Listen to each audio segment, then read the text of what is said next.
You're very welcome here to Life Talk Live. You're here with Melanie Hoskin, and welcome to 2017. Can't believe we're in here. Just a little shout back to one of the last shows with GrowFit. We were talking to Miriam about how you can put all those resolutions into action. You can find her on our podcast at Dublin South FM. That's 93.9. www.dublinsouthfm.ie, or indeed you can go to my own website melaniehoskin.ie to find out what I do and to listen to some of the podcasts there. Now today we're talking about narcissistic behaviour, and I'm talking here to Christine Louis de Canonville. You're very welcome today. Thank Christine. you very much. I'm delighted to be here. Thank you.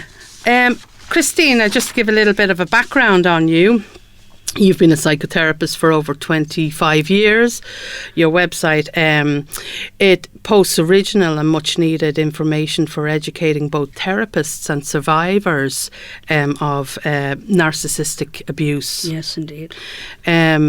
You're contacted by people from over 210 different countries, you were saying earlier. Yes. And you've been brought in by the IACP.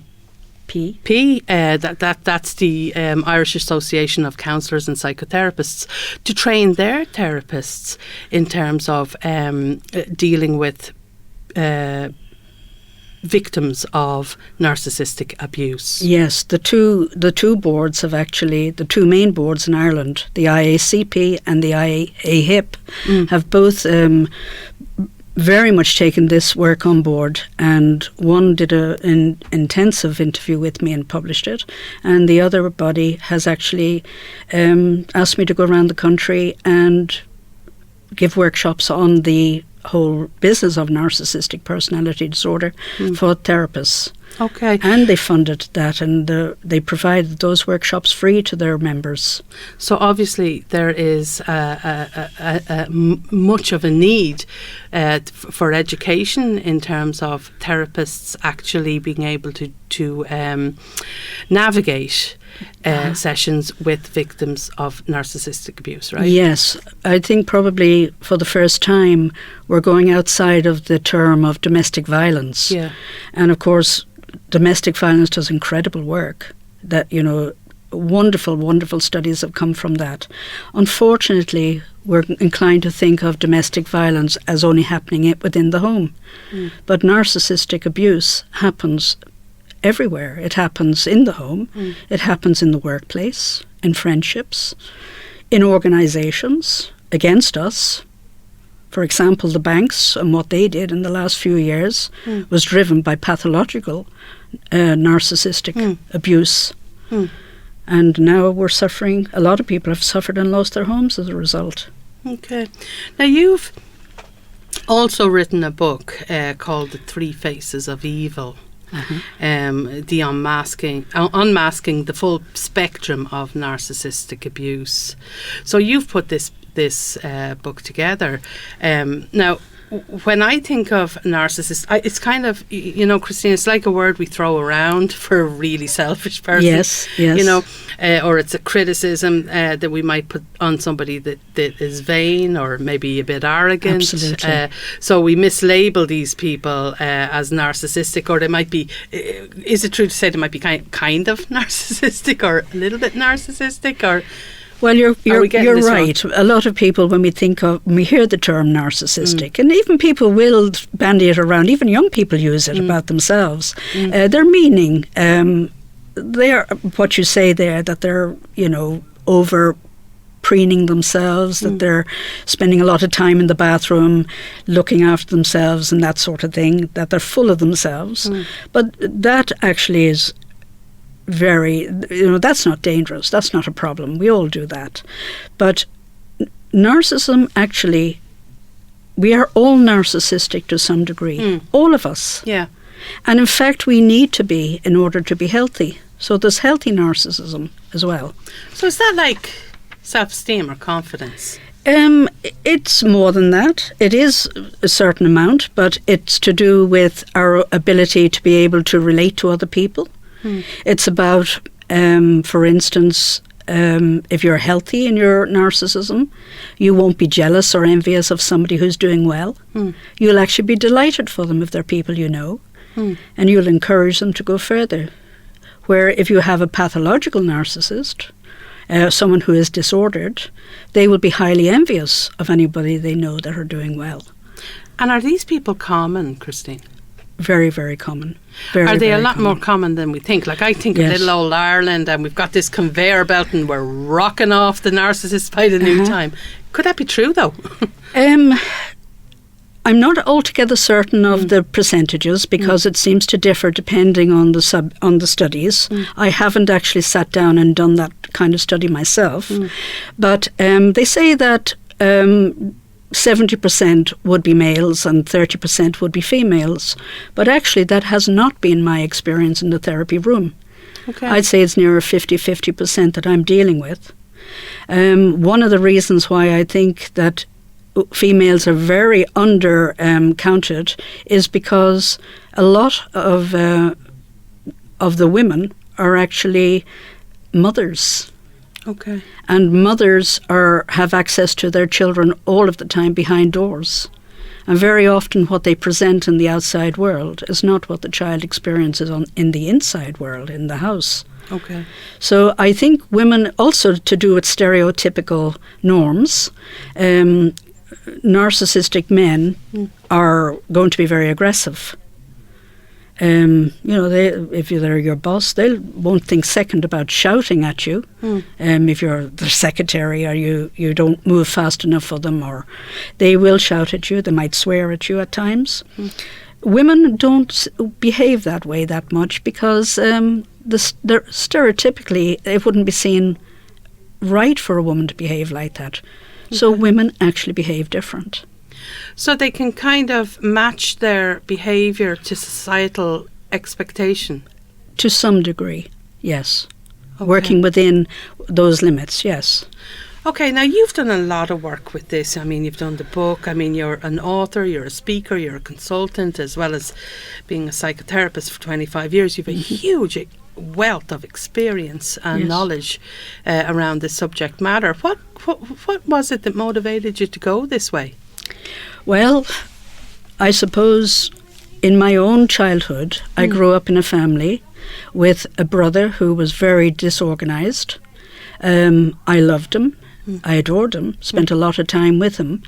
But what I didn't know then, what I know now, was that he was a fledgling psychopath. Okay. And of course, as he got older, his behaviour became worse and worse. So at some point within, his grown-up years, he put 3 of us siblings in intensive care. Wow. So, and I was one of those. And so, but I loved him. And I had no idea that he had a personality disorder. I had no idea, neither did my parents. And I think as part of my own journey in life, I actually wanted to study psychology. So I went that route and did a degree. But I didn't find any answers there. Then I went and I trained to become a psychotherapist. But I actually didn't find my answers there either. Even though I did my own personal journey of therapy and looked at the behaviours, nobody ever mentioned to me in the therapy room narcissism or psychopath, ever. So the experience or the therapy didn't match the experience or couldn't pinpoint the experience in terms of what you had experienced with your brother? Well, the therapy was great in the sense, and yes, it shone a light on a lot of things, but because they never mentioned the word narcissism and narcissistic personality, I had no idea that that's what I'd been dealing with.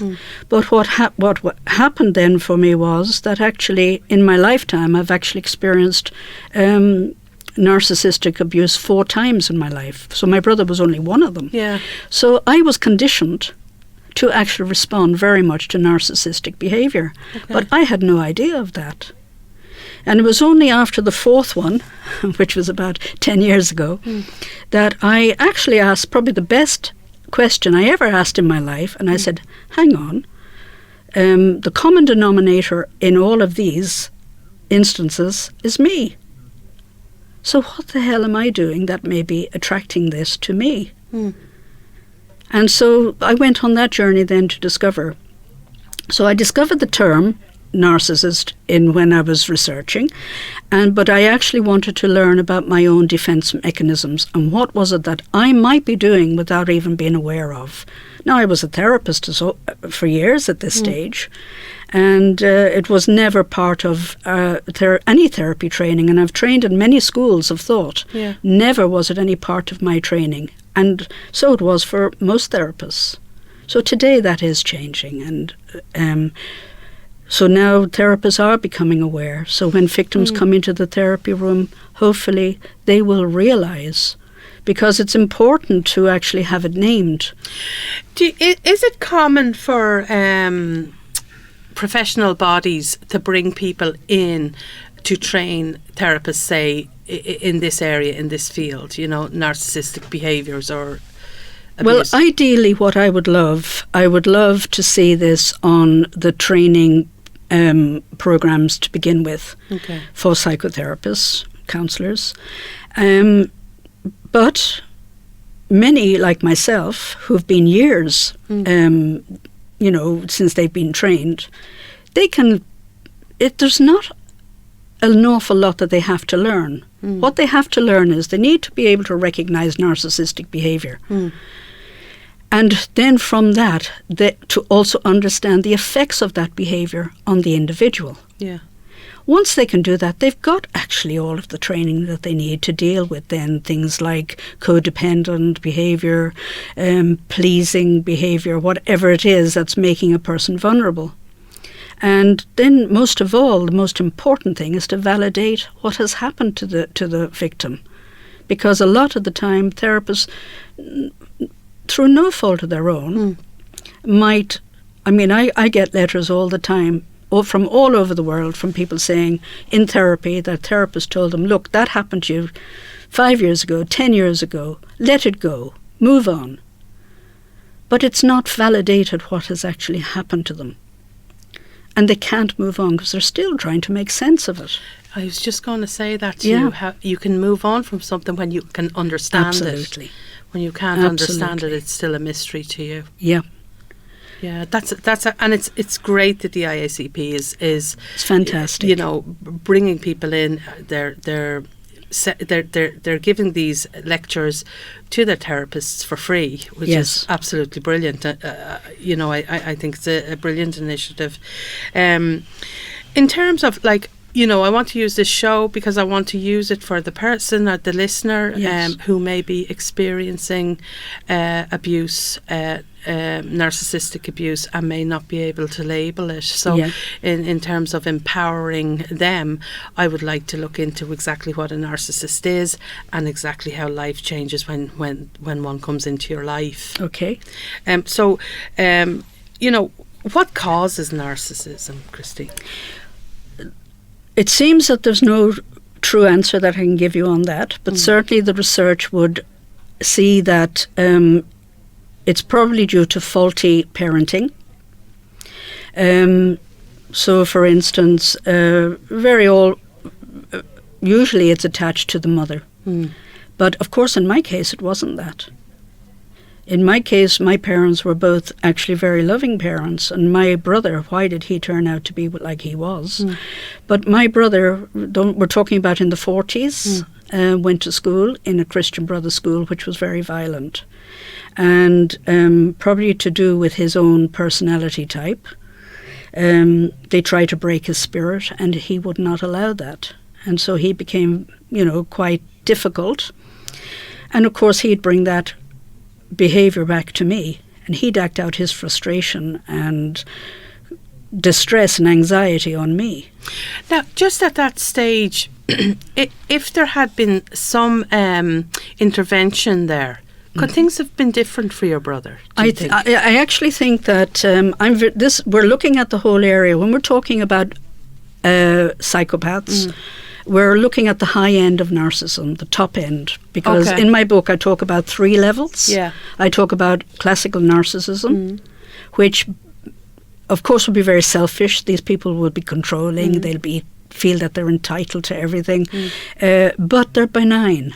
Okay. They're not going to really probably... They'd be people like Mrs. Bouquet. Okay. You know? Yeah. You know, she's very irritating, very annoying. But at the same time, she's probably not going to kill her husband, Richard. But then when we, if you go further up the scale, we move into an area called Malignant Narcissism. Now we're getting into an area that we need to be very, very careful, because in classical narcissism, there's 9 criteria that we look at. And I can go over those 9 for you if you want me to later. Yeah. And but in malignant narcissism, we're now using those 9 criteria, but we're also moving into other levels of behaviour that are not present in the classical narcissist. Okay. And then, of course, when we move into the psychopath, which is the third face of evil, as it were, then there's more to be added. And my brother was in that category.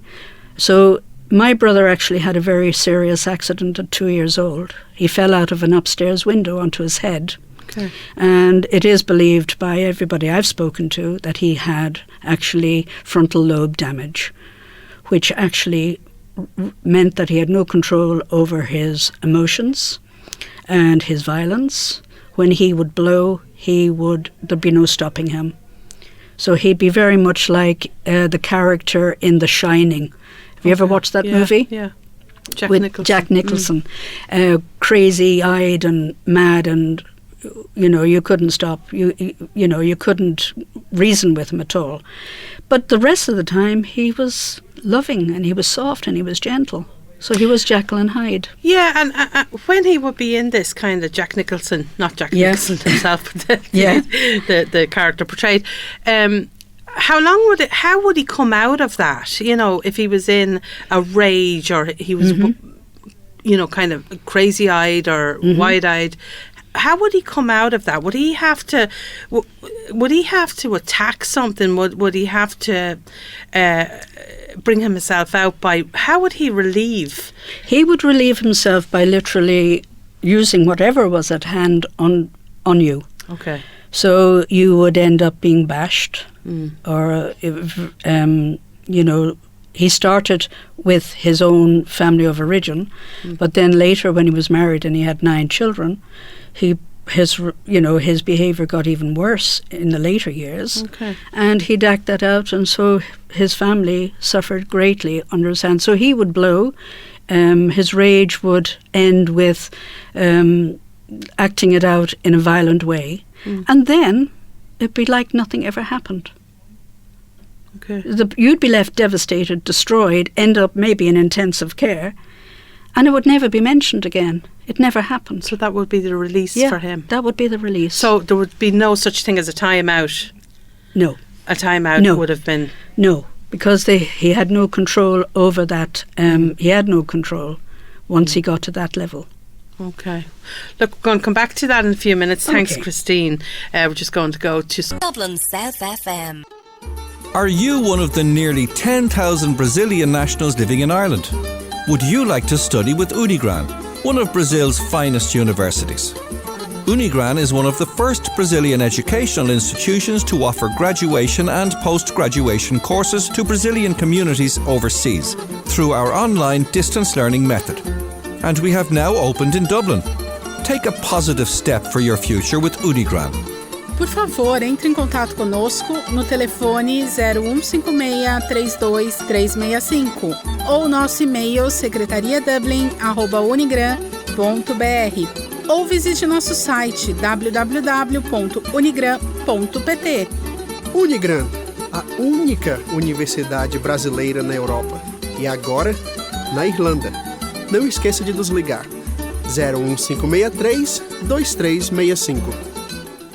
Ordinary people caring for children in extraordinary ways. That's how Orchard like to describe fostering. Orchard Fostering are looking for people from all walks of life to help look after children who for one reason or another can't live at home. We'll be there to help with finances and expert support when you need it. If you're interested in helping a young person gain a brighter future, Orchard Fostering can help you take the next steps. Get in touch at orchardchildrenservices.ie or search Fostering in Ireland on YouTube. Orchard Fostering, the life you change could be yours.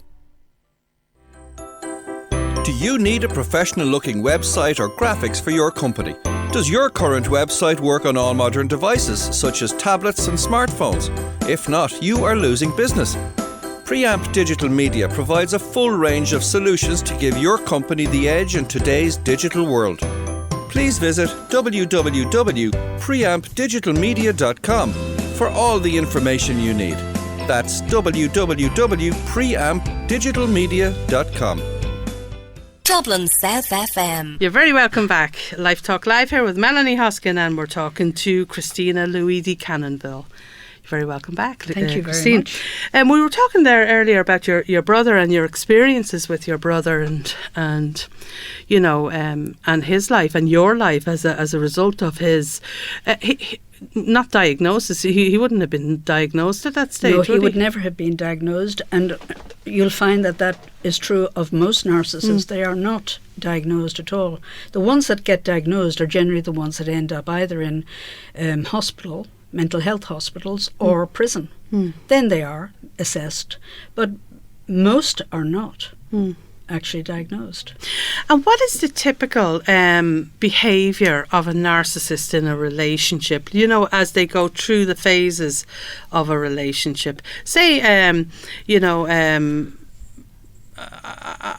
talking about couples, sexual relationships, or, you know, what is the process here? Okay, well, regardless of whether it's a romantic relationship or otherwise, the process is pretty much the same anyway. Okay. And that is, in the very beginning of a relationship with a narcissist, it's very exciting. They're very likeable.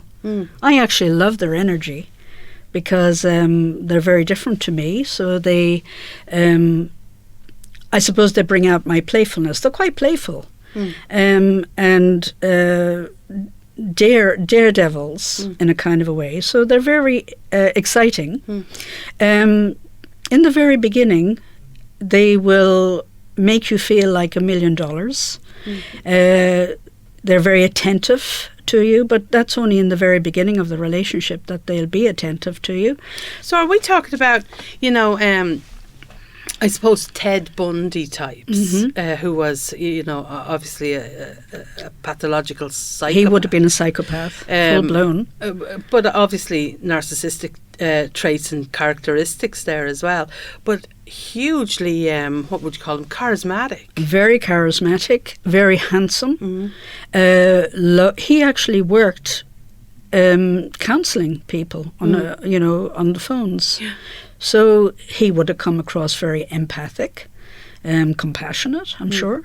But actually, he was the most, on a scale, there's a scale for psychopathy, and it goes up to 40. Right. And he would have been 40. Okay. So he would have been the real full-blown psychopath who would murder. And he murdered 33 girls. That we know of. That we know of. Yeah, that we know of. Yes. And he really only lost it at the end, didn't he? That it turned into something different. It turned into something chaotic. The frenzy turned to chaos, where he lost control. Yes. But right up to that point where he was, actually when he was caught, he was able to maintain, a fairly plausible charade, I suppose. And generally they are quite good at doing that. My brother at one time was assessed.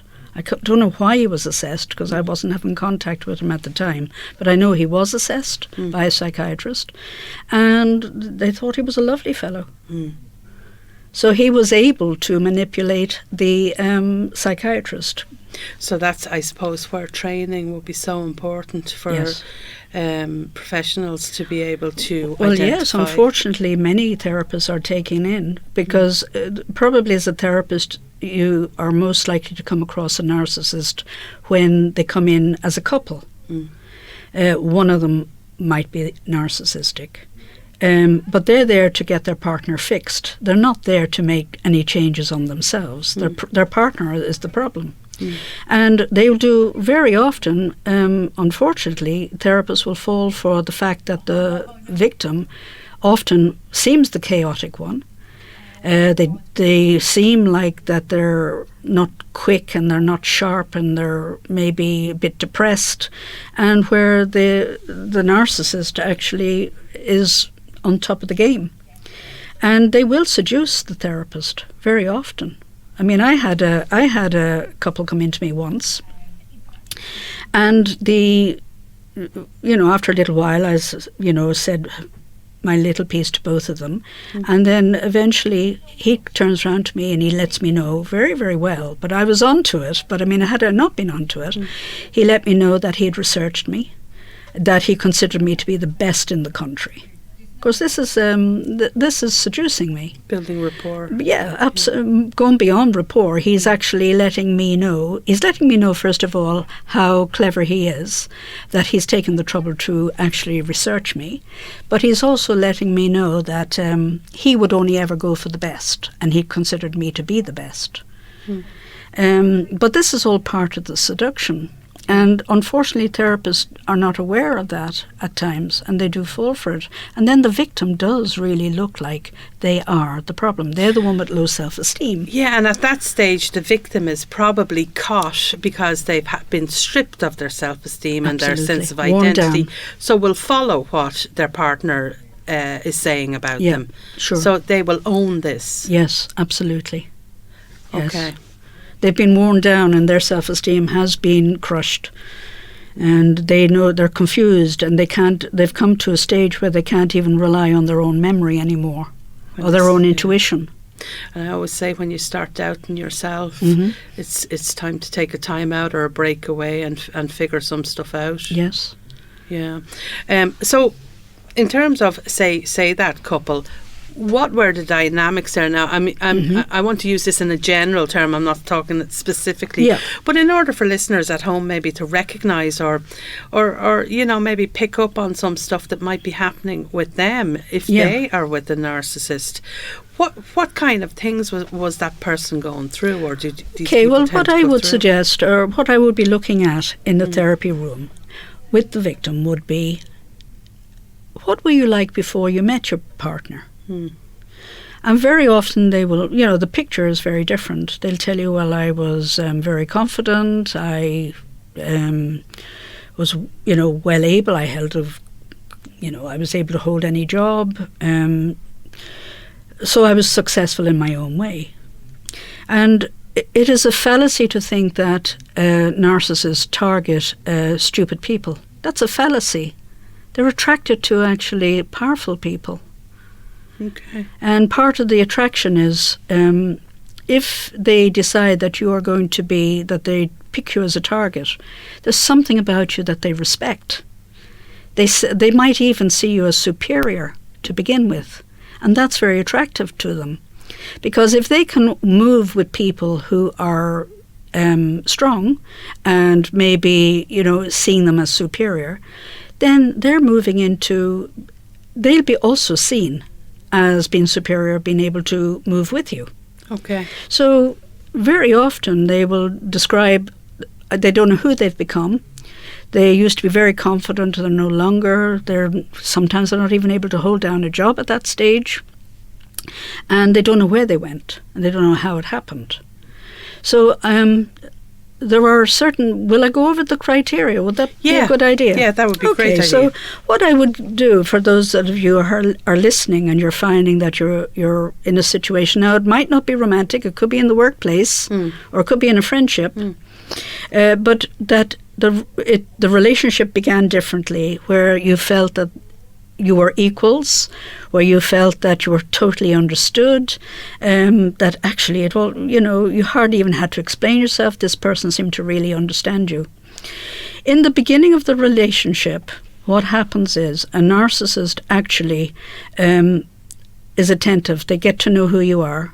They get to know your values and your beliefs, and then they mirror those things back to you. So in effect, what you're doing is you're falling in love with your own image, really. Okay. Because you think it's that person, but actually it's an illusion. And so you think actually you're very, very alike, but actually you're not alike at all. But when you're hooked, when they know that you're you like them a lot. And you start then to maybe become a little bit challenging because the relationship moves on. Mm. And you might start to disagree with them a little bit at times. That's natural of any relationship. Mm. They will see that, a narcissist will take that as criticism. Now, they don't take criticism very well. Mm. And they will see that as you're rejecting them. And once that happens, the false self that you are, they're presenting you with a false self. They're not able to keep that mask on forever. So it slips. And they start going into because they're hurt. They're actually experiencing a narcissistic wound, the fact that you're not agreeing with them. Mm. And so their mask slips, and then the real behaviours start to show. So there are 9 criteria that marks a person out as having a narcissistic personality disorder.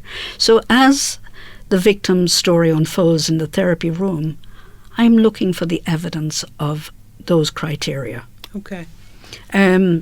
So I'll just listen to their story, and as the story unfolds, I'll hear it. So, for instance, grandiosity. The first one is grandiosity. Grandiosity means that they over-evaluate themselves. They think that they're very, very, special. They think that they're cleverer than everybody else. Their grandiosity will make them, I won't say lie, but certainly they exaggerate their achievements and their talents. I think grandiosity is probably the most important one, because I think actually grandiosity drives the other 8 criteria anyway.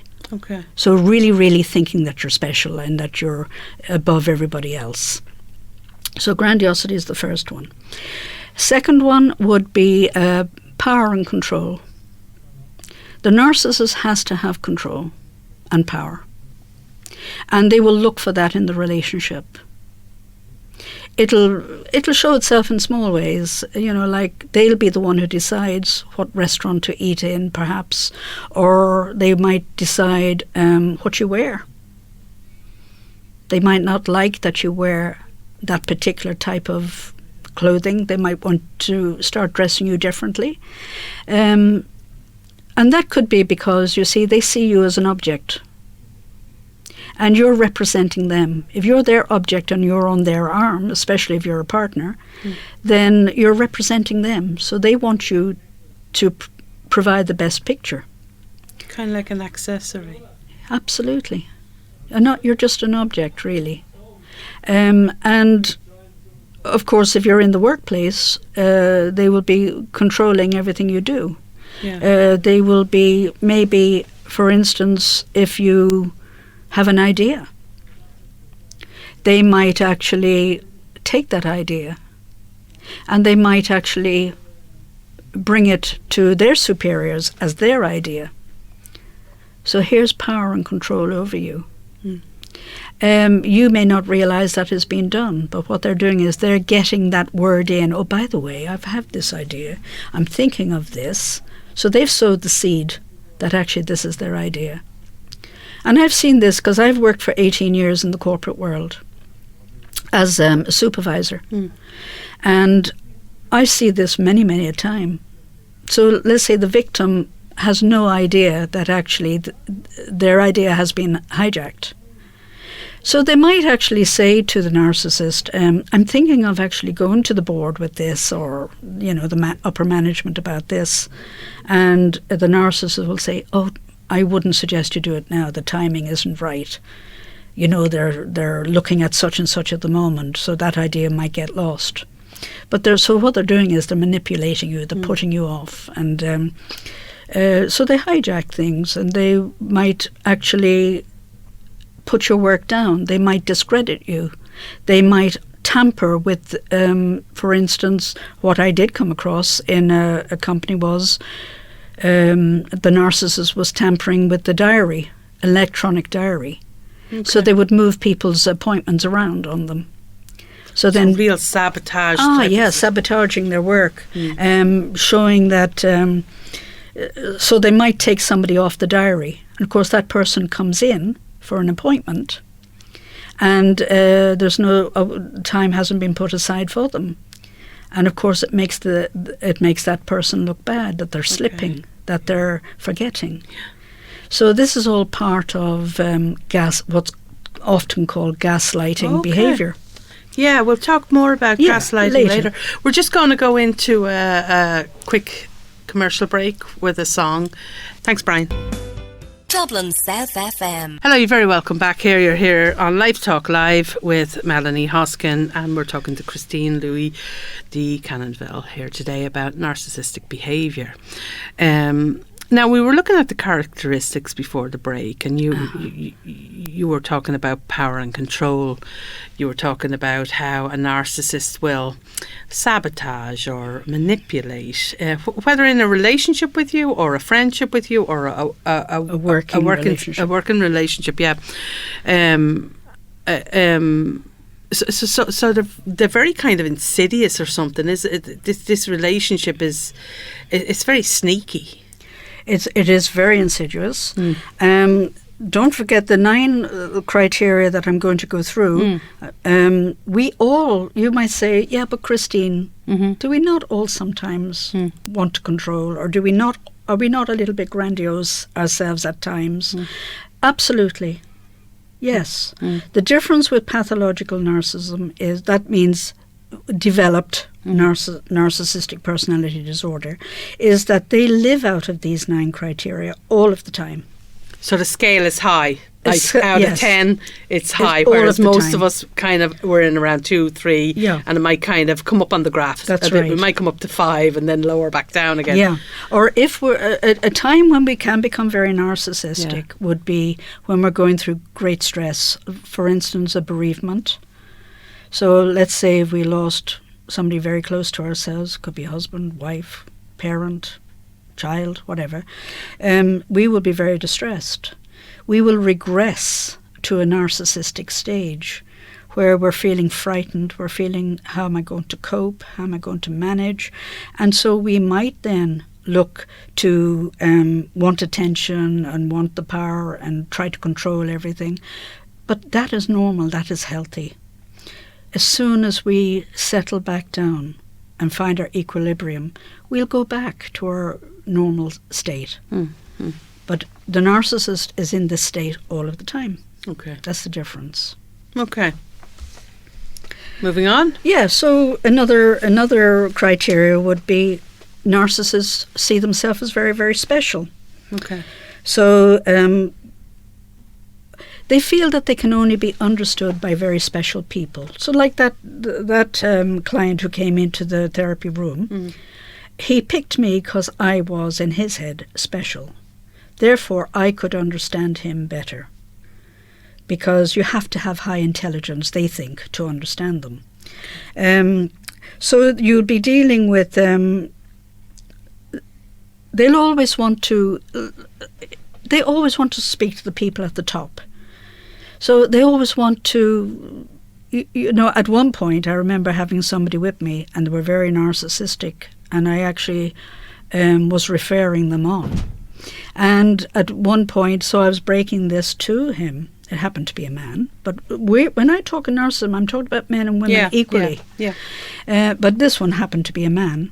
And I actually said to him that, well, actually, you need somebody more specialised than me to work with.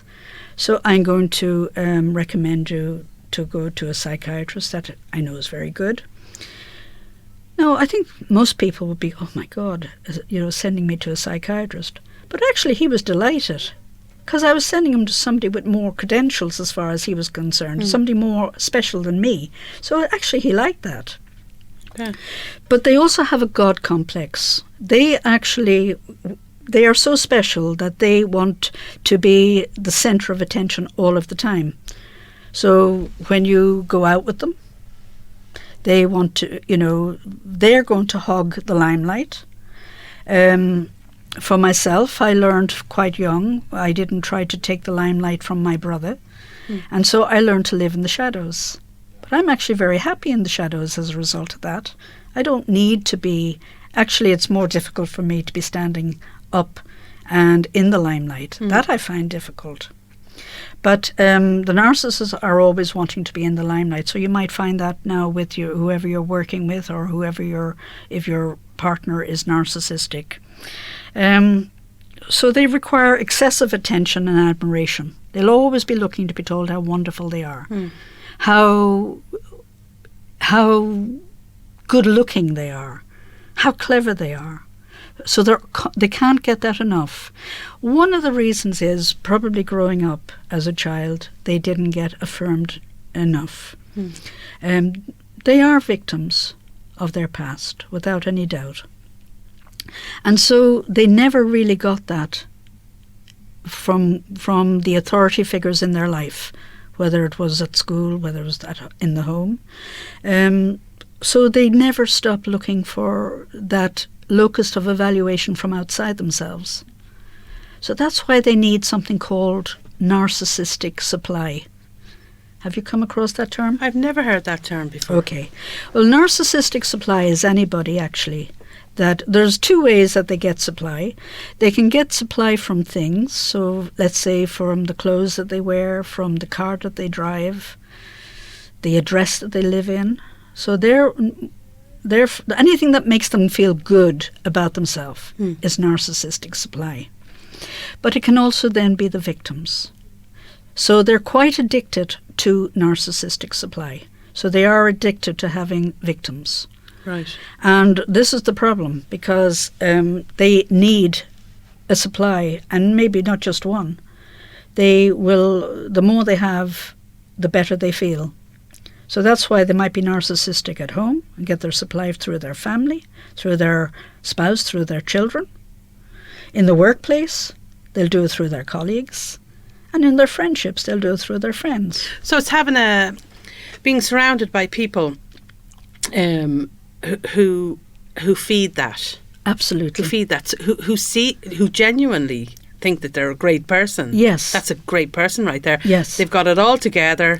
So they surround themselves with people who don't look through the cracks. That's right. Okay. And as soon as you do see the cracks emerging, that's when they will move into the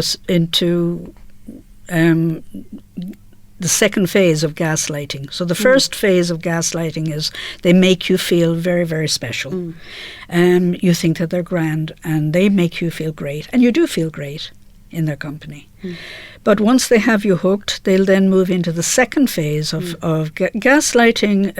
Is a term that's become very, very well known, because it's come from the movie Gaslight that came out in the 1940s. That's right, yeah. And it's a brilliant movie to watch if you want to see this behaviour in action. Yeah.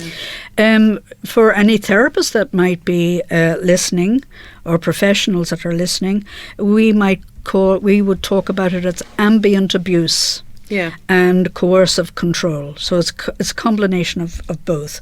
But I'm describing that by what I'm telling you anyway. Okay, we're just coming to the end of the show, Christine. Now, this is a two-part show. Okay. So I'm asking listeners to probably tune in next week, and they'll hear the rest of this show. But we are going to continue with the characteristics. We're going to talk more about gaslighting, and we're going to talk more about people who may be in a situation with a narcissist and is suffering narcissistic abuse, and to try and help them or empower them into giving them channels. Or signposting them to seek help where they will get help. So we're going to finish off. Thanks so much, Christine, for coming in now. I know we're going to continue on for next week's show. So for